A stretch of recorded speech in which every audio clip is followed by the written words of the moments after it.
Dieu tunaanzia pa kuleta asante kwa Mungu wetu pour la vie qu'il nous a donnée. kwa pumzi la kutupatia. Parce qu'il ne s'est pas donné à tout le monde.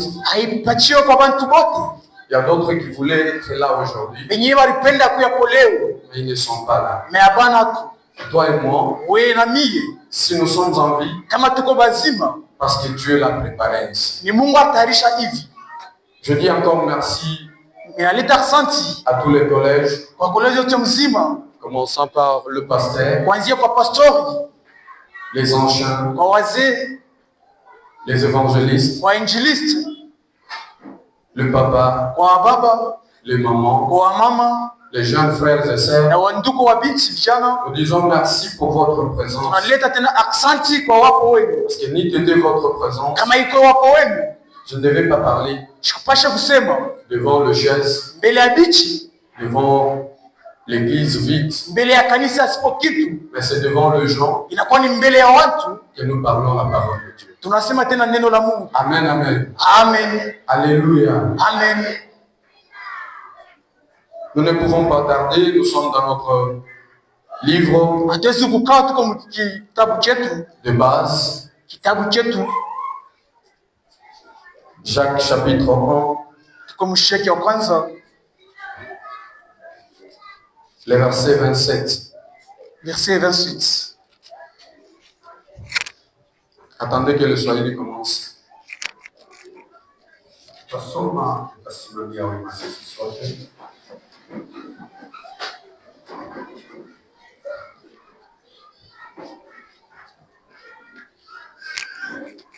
Tutasoma kitabu yetu ya Yakobo sura yake ya kwanza na mlango ya 27. Tutasoma katika jina la Yesu. Amen. Dini iliyo safi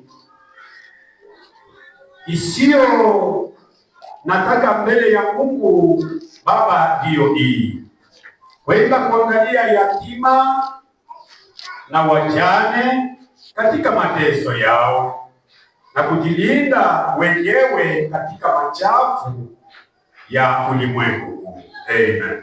Amen. Amen. Français. Lisons en français, Jacques chapitre 1, verset 27, lisons de Jésus-Christ. La religion pure et sans tache devant Dieu notre Père, qui consiste à visiter les orphelins, les rêves, dans leurs afflictions, et à se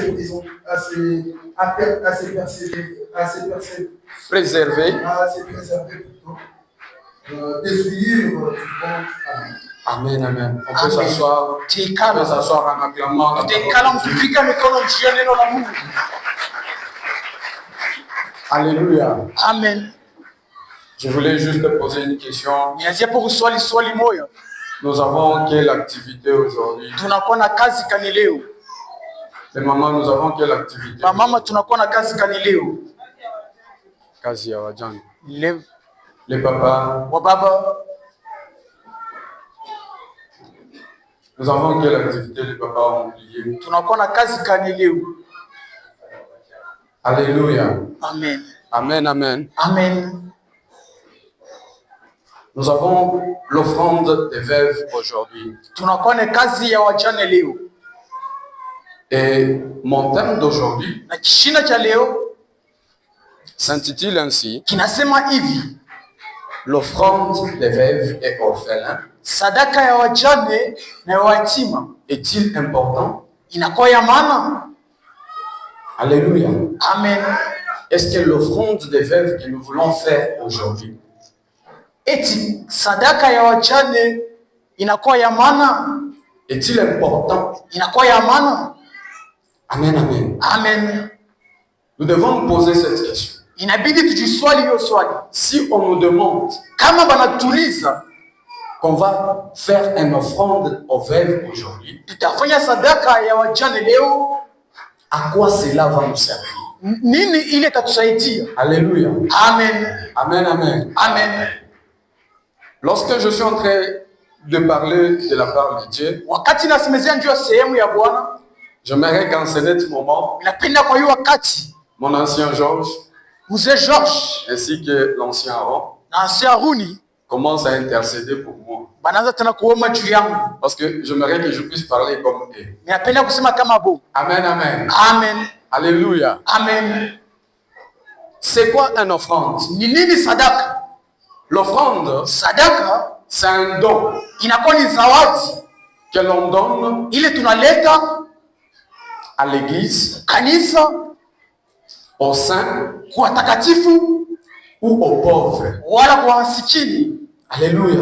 Amen. Et parmi les pauvres, Na kupitia wa maskini nous avons les orphelins, tunakuwa na wajane, nous avons les veuves, tunakuwa wajane, nous avons les enfants abandonnés. tunakuwa na watoto wenye kuachiwa.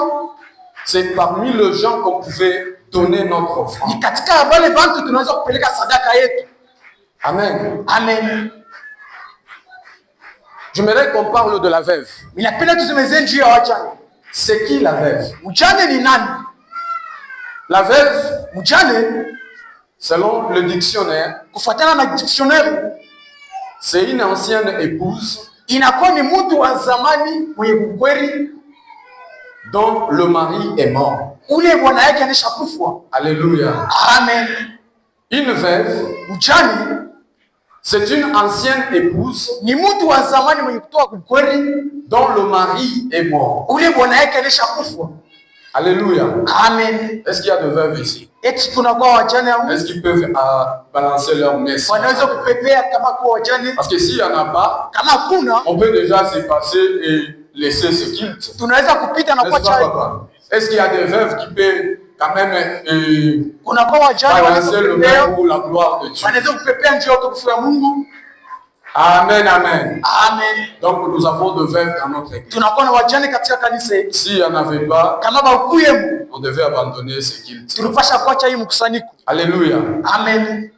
Mais Sasa la veuve mjane n'est pas seulement une épouse haina paka dont le mari est mort, haina paka ule mtu bwana yake alikufa, mais c'est une ancienne épouse anakuwa ni mwenye kutoka kukweli wa zamani dont son mari est mort ule bwana yake alishakufa et qui ne s'est pas encore remarié. na ashiaolewa tena. Alléluia. Amen. Amen. Amen. Dès que tu te remaries, Wakati ule unaolewa tena tu n'es plus veuve. hauna tena mjane. Alléluia. Amen. Amen. Amen.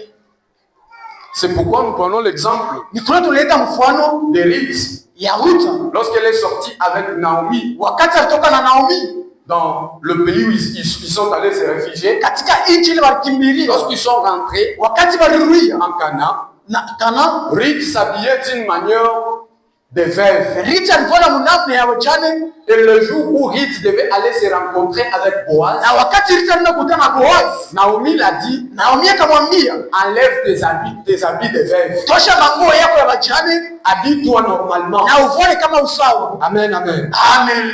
Lorsqu'elle est allée se rencontrer avec Boaz, Wakati alikutana na Boaz et lorsqu'elle s'est remariée, na wakati aliolewa tena, Ruth n'était plus veuve. Ruta achukua tena mjane. Alléluia. Amen. Amen. Amen. Qui est un orphelin? Ni nani anakuya yatima? Les orphelins, Wayatima ce sont deux enfants inakuwa ni batoto dont le père et la mère sont déjà morts. bali baba na mama banesha kufa. Amen. Amen. Ou l'un des deux personnes, des deux parents, Wala kati ya bale bawili est mort. anesha kufa. On peut parler orphelin de père Bataita mjane wa baba ou orphelin de mère. wala mjane wa mama.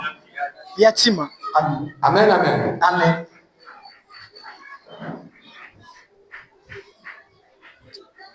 Par là, on vient de nous lire dans notre livre de Jacques, chapitre 1, le verset 27. Kule natokea kusomea kitabu cha La Bible nous dit ceci. Biblia inasema hivi, La religion pure dini ya takatifu et sans tache bila uchafu consiste à visiter les veuves et les orphelins. ni ile kuendelea kutembelea wajane na yatima. Amen, amen. Amen. La religion Dini pure yenye siku ya safi et sans tache bila uchafu devant le Seigneur Dieu, mbele ya wa milele Mungu c'est celle qui consiste ni ile kuendelea à visiter les orphelins kutembelea wale wajane et les veuves na wajane dans leur affliction. katika mateso yao. Amen, amen. Amen.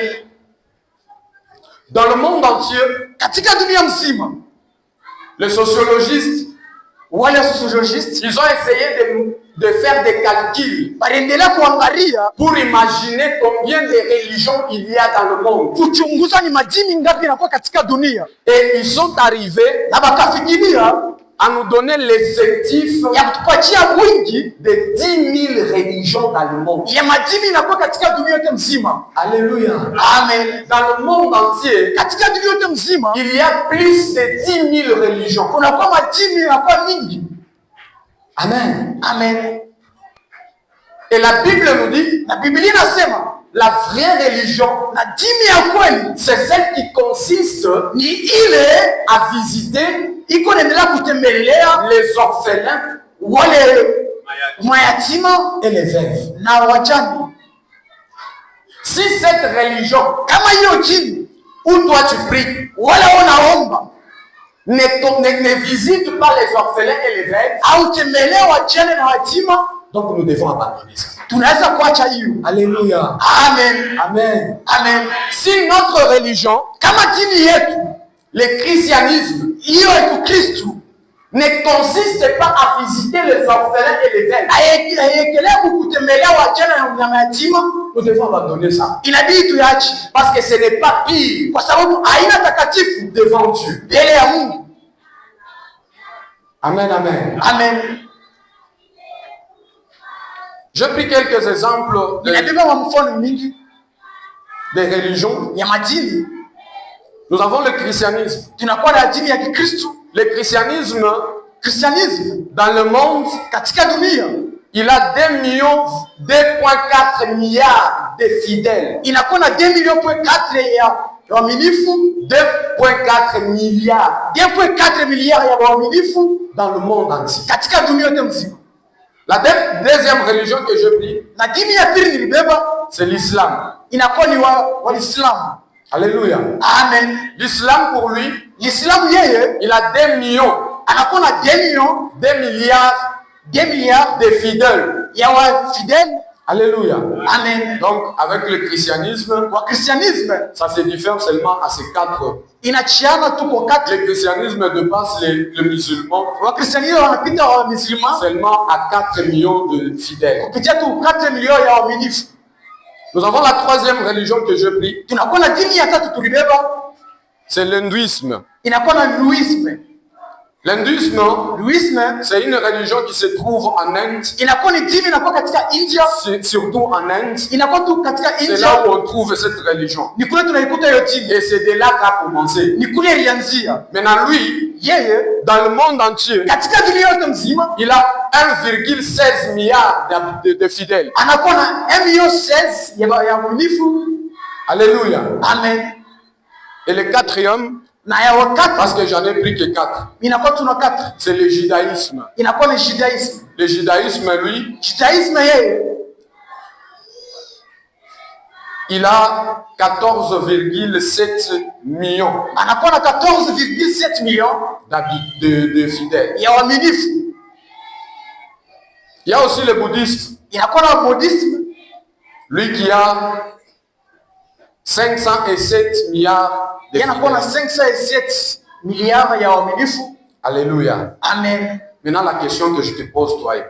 Na swali mimi nakuswali wewe, Nous venons d'écouter la parole de Dieu, ce que ça nous dit dans Jacques chapitre 1, tunatukia kusikia neno la Mungu linatuambia katika Jacques les chapitre 1 versets 27. na verset ya 27. La Bible dit, Biblia inasema la religion pure et sans tache, dini yenye safi bila uchafu c'est celle qui est allée voir les orphelins ni ile kuendelea kutembelea wajane na mayatima entre nous.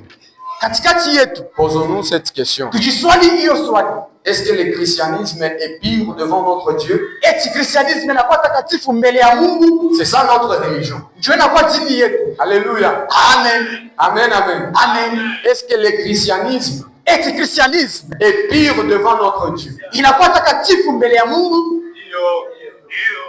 Est-ce que le christianisme visite les veuves et les orphelins? Eti kristianisme inakuwa tembelea wajane na mayatima? Alléluia. Amen. Amen, amen. Amen. Si ça ne visite pas, kama haitembelele, nous devons abandonner ça. inabidi tuache, Parce que ce n'est pas la vraie religion. kwa sababu haina dini ya kweli.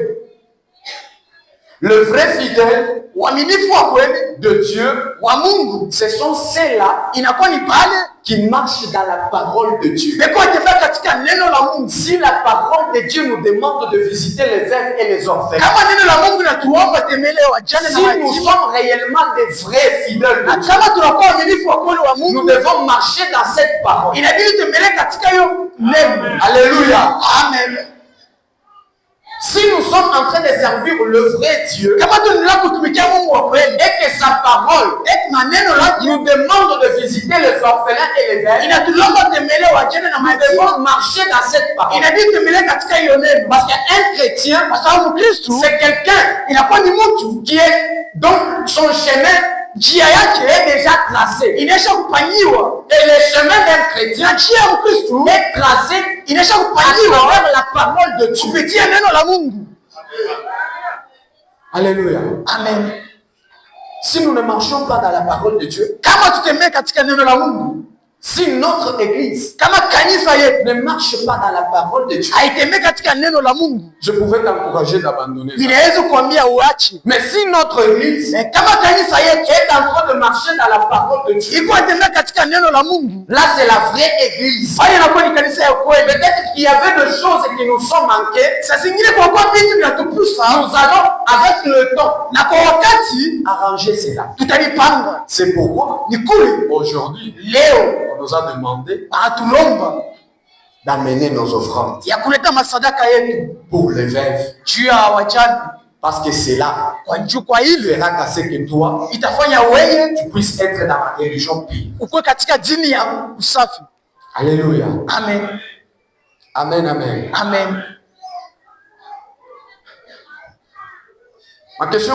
La question suivante Swali ya pili est de savoir qui doit visiter les veuves et les orphelins. ni juu ya kujua nani anaweza kutembelea wajane na mayatima. Amen, amen. Amen. Je ne serai pas tellement long, Nisakuwa mrefu sana, mais j'aimerais qu'à cet endroit, tu me donnes un peu, tu sois attentif à ce que je vais dire. ninapenda unisikilize kwa hiyo nitasema. Alléluia. Amen. Qui doit visiter les orphelins et les veuves? Nani anaweza kutembelea mayatima Qui na doit prendre wajane? soin des orphelins et des veuves? Nani anaweza kuchunga wajane na mayatima? Nous allons prendre la parole Tutabeba maandiko dans le livre de 1 Timothée, 1 Timothée chapitre 5. chapitre 5 On va nous lire juste le verset 4. fikia mpaka 4. Tutasoma katika kitabu ya Timotheo wa kwanza sura ya kitabu na mlango ya 4. Tutasoma katika jina la Yesu. Amen. Lakini kama mjane ana watoto au wajukuu, wajifundishe kwanza kuonyesha heshima kwa nyumba yao wenyewe na kulipa wazazi wao, kwa sababu neno hili ni zuri na ni la kukubaliwa mbele ya Mungu. Amen, amen. Amen. Nous lisons en français, mon frère. Nous lisons en français au nom de Jésus-Christ. Amen. Si une veuve a des enfants et des petits-enfants, qu'ils apprennent avant tout à exercer la piété envers leur propre famille et à rendre à leurs parents ce qu'ils ont reçu d'eux, car cela est agréable à Dieu. Amen. Alléluia. Amen. Amen, amen. Amen.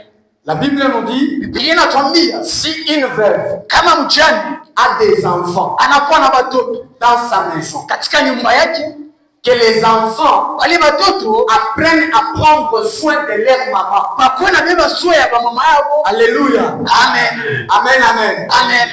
La première personne qui doit prendre soin Mtu wa kwanza anabeba soin d'une veuve, ya mjane, ce sont les enfants de cette personne. inakuwa ni watoto ya ule mtu. Alléluia. Amen. Nous voyons aujourd'hui, Tunaona leo papa est mort, baba nishakufa, mais il a laissé des grands garçons, aacha vijana wakubwa, il a laissé des grandes filles aacha na binti qui wakubwa, sont dans le mariage, wanishakuwa katika ndoa, mais ils échouent wanashinda de prendre soin de leur maman. ya kuwa sua ya mama yao. Alléluia. Amen. Nous devons savoir tunabidi kujua si nous échouons de prendre soin de notre veuve, kama tunashinda kubeba sura ya mjane wetu, mama yetu, la punition de Dieu, la colère de Dieu, makali ya Mungu descendra sur nous. itashuka juu yetu.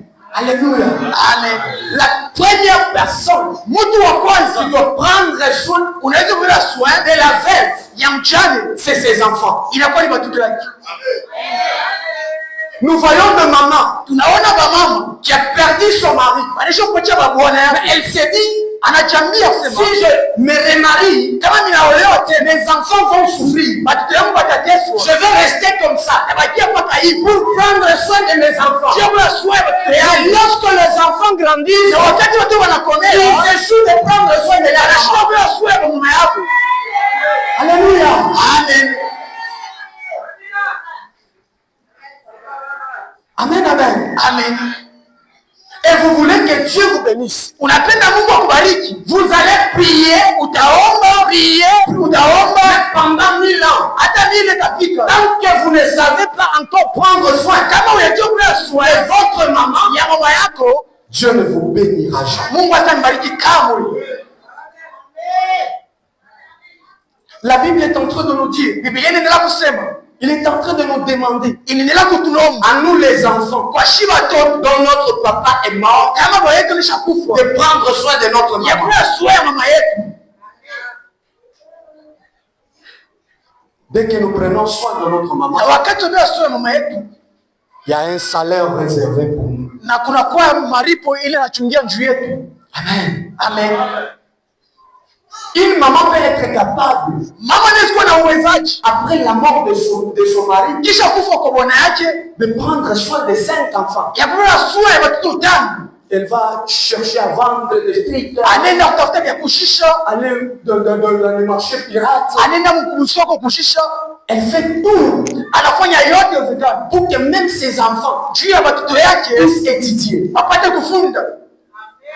Et ces 5 enfants Wale watoto wa 5 étudient, wanafunda, terminent même les études. wanaisha na masomo, Elles deviennent des licenciés, wanakuwa wenye kufunda des masomo, diplômés. wanakuwa diplome. Mais ces 5 enfants Wale watoto watano échouent de prendre soin de leur wanashinda enfants. kubeba soin ya mama yao. Mais ça, c'est quoi? Ile inakuwa ni nini? Une maman toute seule, Mama yeye peke yake elle prend soin de vous. anabeba soin juu yenu, Mais vous, à votre retour, na mwoye kukulia kwenu vous échouez de prendre soin de vous. unashinda kubeba soin ya mama yenu.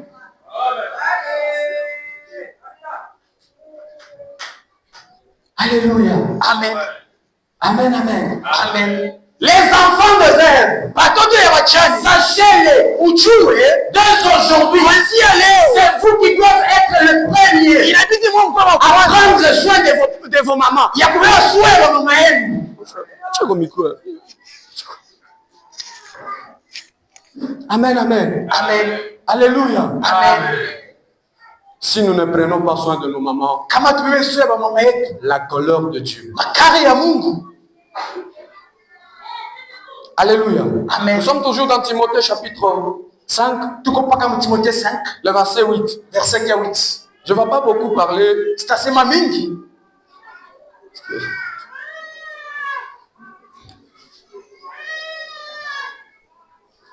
Hiyo itaendelea kusoma katika kitabu cha Timotheo wa kwanza sura yake ya 5 na mlango ya 8. Tutasoma katika jina la Yesu. Amen. Lakini kama mtu asipochunga walio wake, na zaidi kwanza watu wa nyumba yake mwenyewe, amekataa imani, na yeye ni mbaya kuliko yeye asiyeamini.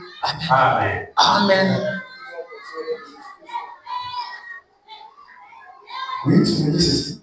Si quelqu'un n'a pas soin des siens, et principalement des celles de sa famille, De sa famille, il a renié la foi, il a remué la il est foi. pire qu'un infidèle ami. Il est pire qu'un infidèle. Alléluia. Amen. Alléluia. Amen. Si quelqu'un, Kama mtu ne prend pas soin ashibebe soin des siens, kwa wale walio wake, surtout ceux de sa maison, si tu wale wanakuwa katika nyumba yake, il a remué ule anakatala la foi. imani. Et la Bible dit Na Biblia inasema qu'il est plus qu'un païen. anapitia na mpagano. Nous les familles, shie wa jamaa nous devons prendre soin des veuves. inabidi tuwe soin ya Nous wajane, devons prendre soin des orphelins. inabidi tuwe Parce que c'est là, kwa sababu ile c'est que la Bible nous recommande. ni ile Biblia inatuagiza. Tu peux être dans l'église, Unaweza kuwa mkanisa, tu peux prier, unaweza kuomba, alors que Dieu te considère comme un païen. na Mungu anakuangalia kama mpagano, Pas comme un païen, hapana mpagano, plus qu'un païen. kushindia na C'est par là que mpagano. mon papa ancien Georges Ni kule mzee George dit que non, si on est plus que païen, anasema kama tunapitia nous sommes mpagano, les diables. ni kusema tunakuwa Ça dit, wadudu. si tu ne prends pas soin, Kama ubebe soin des veuves de ta famille, ya wajane wa jamaa tu yako, es plus, tu es comme le diable. unakuwa kama shetani. Alléluia. Amen. Vous allez voir des gens, Utaona watu qui sont dans la famille, wako katika il y a jamaa, des veuves dans la famille. unakuwa wajane katika jamaa, La veuve vient chez toi, mjane anakuwa demander kwako, quelque chose. unaomba kitu kwa fulani, Sasa sasa kilio tiwe kunyua. il va me tuer. Qui t'a dit que c'est en refusant de donner quelque chose aux sorciers que les sorciers ne peuvent pas? Nani anakuambia sasa mkupeleka kitu mtu malezi basi taku. Amen. Amen. Qui a dit que c'est en refusant de donner Nani anasema ni mkatala kupeleka aux sorciers kubaloshi que les sorciers ne peuvent pas t'ensorceler? abaloshi basi takuloka. Alléluia. Amen. Mais plutôt c'est en marchant dans la parole de Dieu. Ni mkutembea katika neno La la Mungu. parole de Dieu te dit de donner. Na neno la Mungu nakwambia À ces veuves-là, mais quand tu veux refuser, parce que les sorciers, kwa sababu anakuwa ni mloshi, parce que nous n'avons pas encore pris. kwa sababu hatuamini kama. Amen. Amen. On n'a pas encore pris. Hatuamini kama. Si nous sommes des vrais chrétiens, Kama tunakuwa Wakristo wa même kweli, si je sais que celui-ci c'est un sorcier, hata ninajua sasa huyu ni mloshi, je dois garder quand même la relation avec lui. nitaangalia mpaka uhusiano kati naye. C'est que notre ancien nous enseigne. Kama vile mzee wetu Il ne nous a pas dit que parce que celui-ci était un sorcier, asiseme kama huyu ni mloshi, il faut les fuir. inabidi tumkimbie. D'ailleurs, il nous a dit, Atuambia peut-être à travers ces sorciers-là, kupitia yule mloshi ils peuvent comploter quelque chose. anaweza pour toi. kukupangia kile kitu. Et les sorciers viennent le matin, na mloshi anakuwa asubuhi anakuambia aujourd'hui ne va pas en vie. leo ushende mvili. Mais c'est le sorcier qui vient de te sauver. Na ni ule mloshi anakuwa kukuokoa. Alléluia. Amen. C'est en marchant dans la parole de Dieu Ni mkutembea katika neno la Mungu que les sorciers baloshi n'aura d'effet sur nous. hawezi kuwa na uwezo juu yetu. Et la parole de Dieu Na neno la Mungu nous demande à nous, les familles, inatulomba kwa shima jamaa de prendre soin ya kubeba soin des veuves et des orphelins. ya wajane na mayatima. Alléluia. Amen. Alléluia. Amen. 1 Timothée chapitre 5, le verset 16. 1 Timothée 5:16. Tout ce que je veux parler, ça vient de la Bible. Yote mitasemezea Comprenez-moi, je ne vais pas parler ce que moi je connais. unielewe, siwezi kusema vile Je ne ninajua. connais rien. Sijue kitu. Pourquoi tout ce que je vais parler, Nikule yote niko c'est ce nasema qui vient de la Bible. ni ile atukila katika Biblia. 1 Timothée 5, 16. 1 Timothée 5:16. Mateo wa kwanza 5:16 inasema kwamba kama mwanamume au mwanamke anayeamini akiwa na mjane awasaidie kanisa isilemewe, ili iwasaidie wale walio wajane kweli kweli. Amen. Nous lisons aussi. Si quelqu'un fidèle, homme et femme, a des veuves, qu'il les assiste et que l'Église ne soit point chargée, afin qu'elle puisse assister celles qui sont véritablement veuves.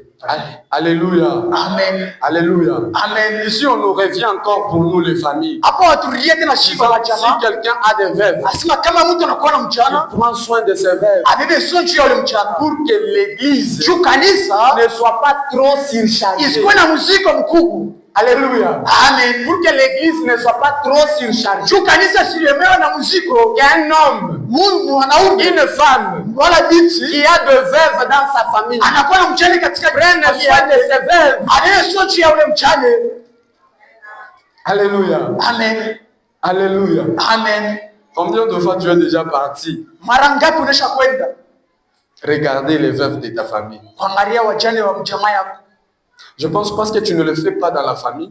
Ninawazia kusema kama vile ifanye katika jamaa. Même aujourd'hui, tu n'as rien amené. Hata leo aulete kitu. Alléluia. Amen. Agitez un peu. Pepea mbele.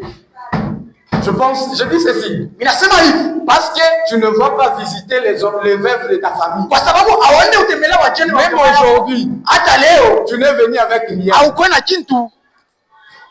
Penye ba mu famille akombele kusho bakatali. Même c'est de ta famille, tu les as. Mais seulement c'est de l'église. Alléluia. Amen. Amen. Amen. Celui qui a amené quelque chose pour les veuves. Il peut agiter la main. Alléluia. Amen. Papa Georges. Papa Georges. Vous avez vu ceux qui ont amené quelque chose. Amen. Amen. Amen. Donc, c'est pas important d'insister. Hein? Parce que ce message a été lancé il y a très longtemps. Et aujourd'hui, c'est juste l'accomplissement.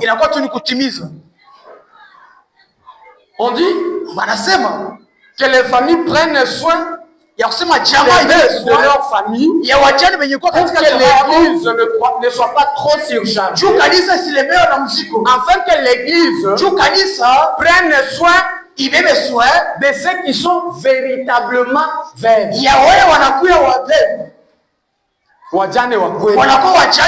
Alléluia. Amen. C'est qu'il y a des veuves et il y a des véritables veuves que l'église doit prendre soin d'eux. La troisième groupe de gens qui doivent prendre soin des veuves, c'est l'église. Et l'église, ce n'est pas cet bâtiment. Mais l'église, c'est vous et moi. Nous devons prendre soin des veuves qui se trouvent dans l'église. Les veuves qui sont abandonnées dans des familles. Les veuves auxquelles les familles ont rejeté. Alors c'est la charge de l'église. Si les familles, les enfants n'ont pas pris soin des veuves, alors c'est à nous l'église de prendre soin des veuves. Amen, amen. Amen. Alléluia. Amen.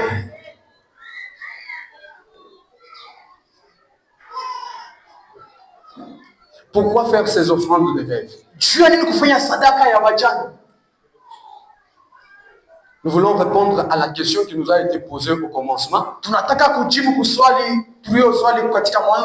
Les offrandes des veuves et des orphelins est-il important? Amen, amen. Amen. Maintenant, pourquoi nous devons faire ces offrandes?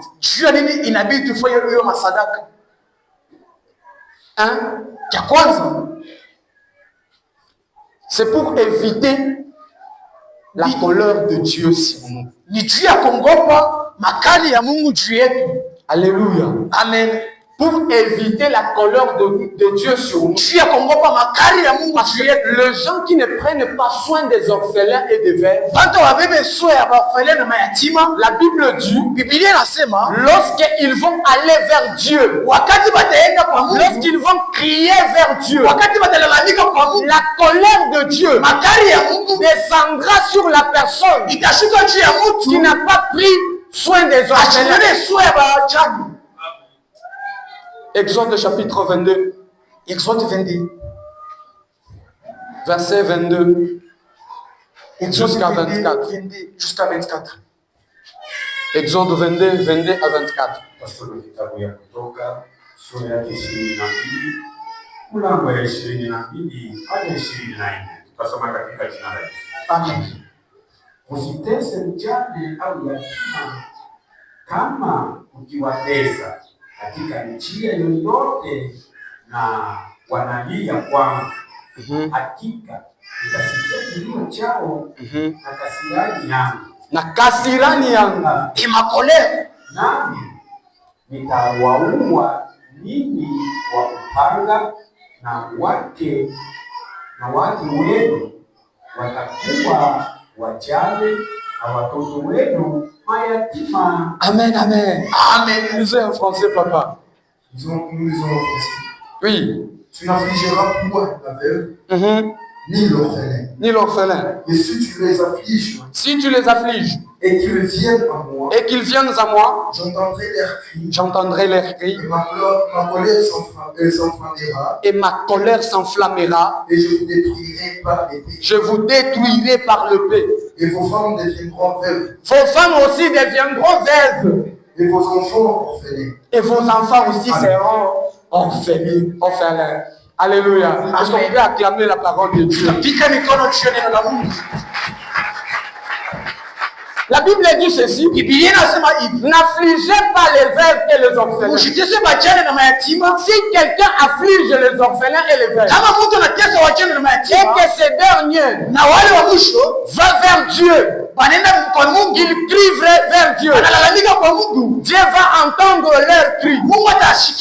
Et la Bible ajoute, la colère de Dieu descendra sur la personne qui a maltraité les veuves. Alléluia. Amen. Ça ne s'arrête pas là. Et Dieu dit, je vous tuerai par le pain. Cher papa, ceci est à vous. Cher papa, il n'a pas de point.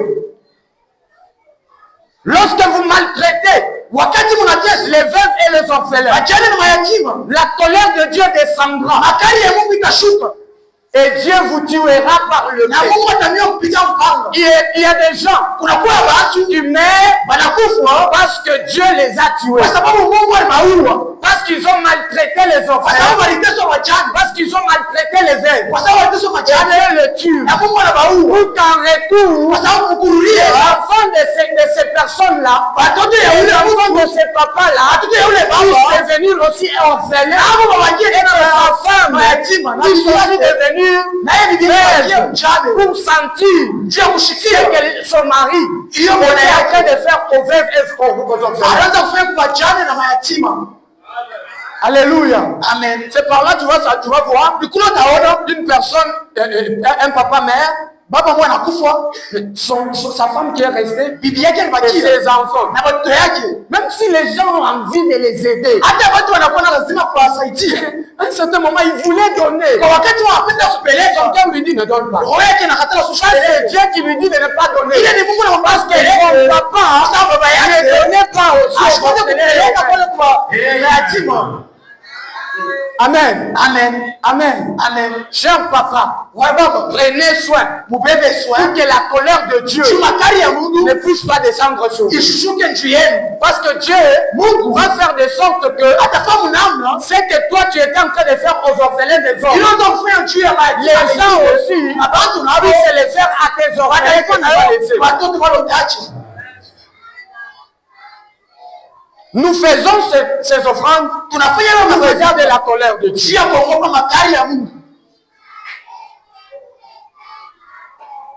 Deuxième raison,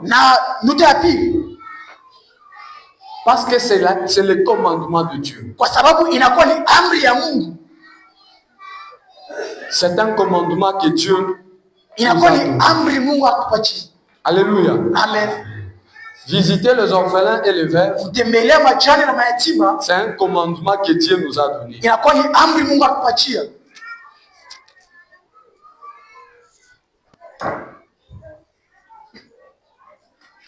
Nous sommes dans Deutéronome, chapitre 24. Le verset 17 à 22. Verset 17 à 22.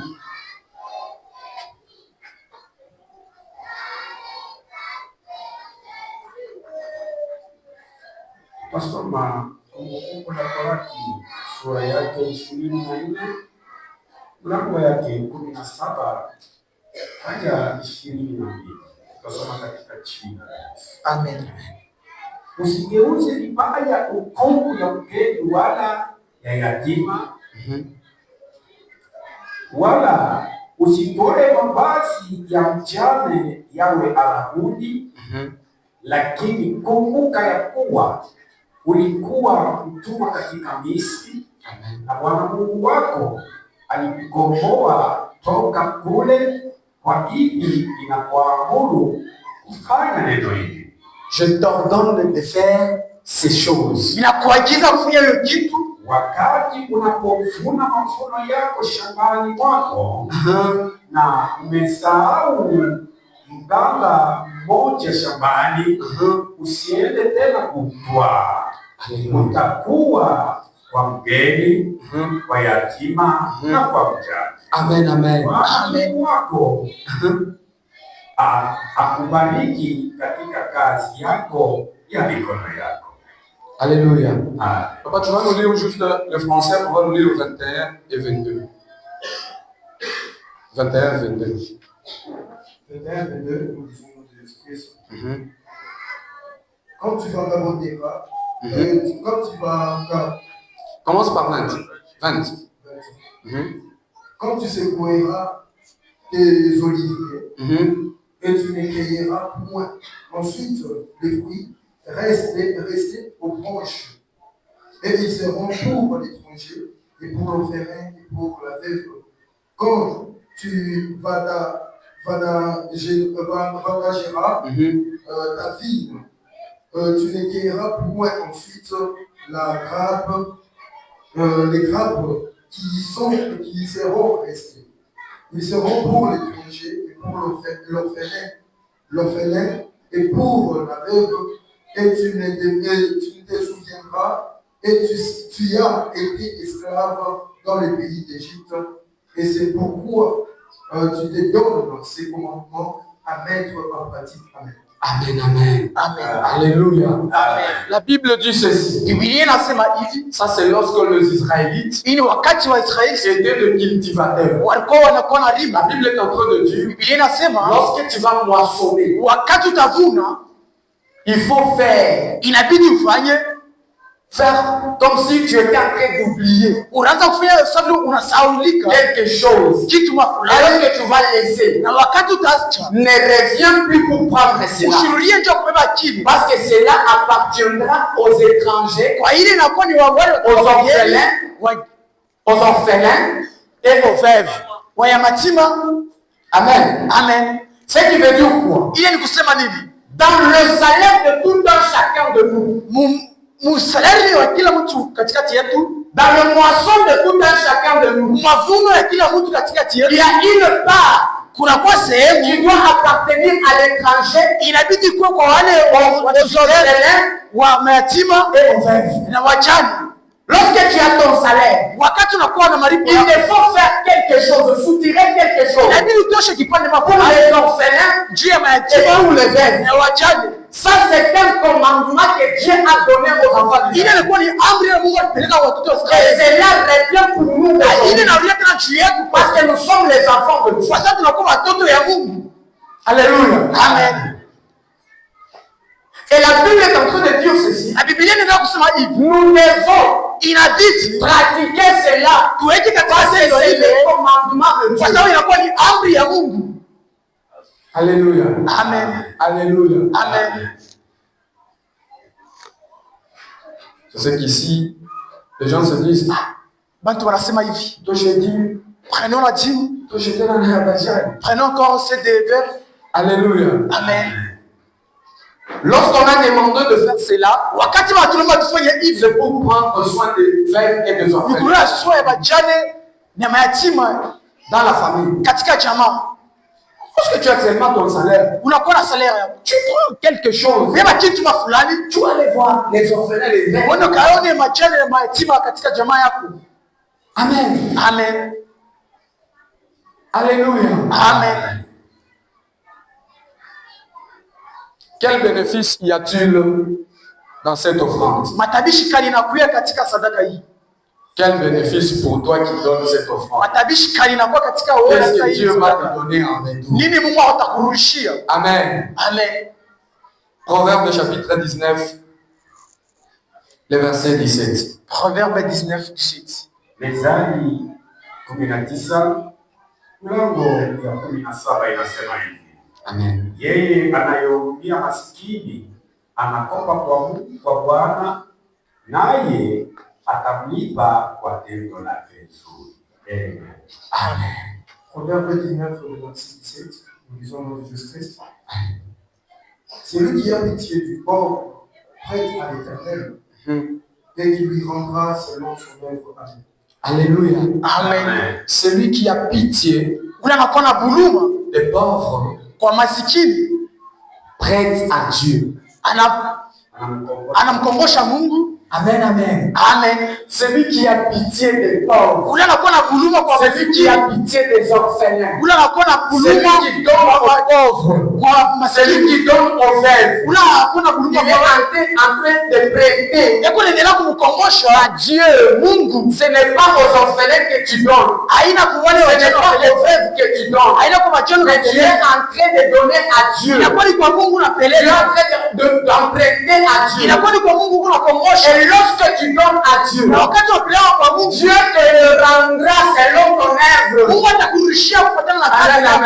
Amen. C'est en donnant aux pauvres Ni kupeleka kwa que masikini Dieu nous bénit en retour. Mungu aturudishia tena C'est en zaidi. donnant aux pauvres. Ni kupeleka kwa masikini. Ile banasemaka C'est qu'on dit Mungu analipaka ikalake na mbili. Dieu paye, il n'a pas de Ile dette. mafuta unapelekaka kwa bachane na bayati. C'est ce que tu donnes aux pauvres et aux C'est orphelins. ce que tu es en train d'offrir à l'église. Haina loko nalipa mkanisa. Ce que tu es en train d'offrir à l'église, Ile kuna toa c'est le mkanisa. droit de Dieu. Inakuwa ni haki ya Mungu. Il a droit à ça. Anakuwa na Parce haki qu'il est en ya train Mungu. de te garder. Kwa sababu anakuchunga. Mais ce que Dieu bénit avec, Ile Mungu c'est anabariki ce que nous nayo. donnons aux orphelins Ile tunapeleka kwa wazima et aux kwa veuves. masikini na kwa wachani. Alléluia. Amen. Amen, amen. Amen. Aujourd'hui, Leo nous avons ce culte tunakuwa na hiyo pour mkusanyiko les orphelins kwa mayatima et pour les veuves. na kwa wachani. Papa, c'est pour les veuves seulement. Papa yatima kwa wachani kule. L'aider ensemble. Parce que lorsqu'on donne Wote à la mbili. veuve, Wakati alitoka kwa mchani, lorsqu'on donne à la veuve, kama alitoka kwa mchani son enfant va manger. na mtoto wake ata. Amen, amen. Amen. Alors aujourd'hui, Leo nous avons ce culte. tunakuwa na hiyo mkutano. Si tu donnes aux orphelins et aux veuves, Kama apeleka kwa mchani na tu as envie mayatima, de prêter à Dieu. inakuwa ni kwa Mungu na Et kwa Dieu Yesu. te les rendra Na Mungu selon atakurudishia ce que tu donnes. kufuatana na hilo naleta. Amen, amen. Amen. Alléluia. Amen. Que Dieu bénisse sa parole. Mungu abariki neno lake.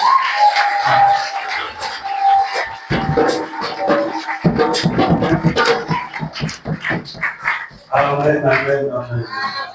Espírito fica com a. Mulher da barriga.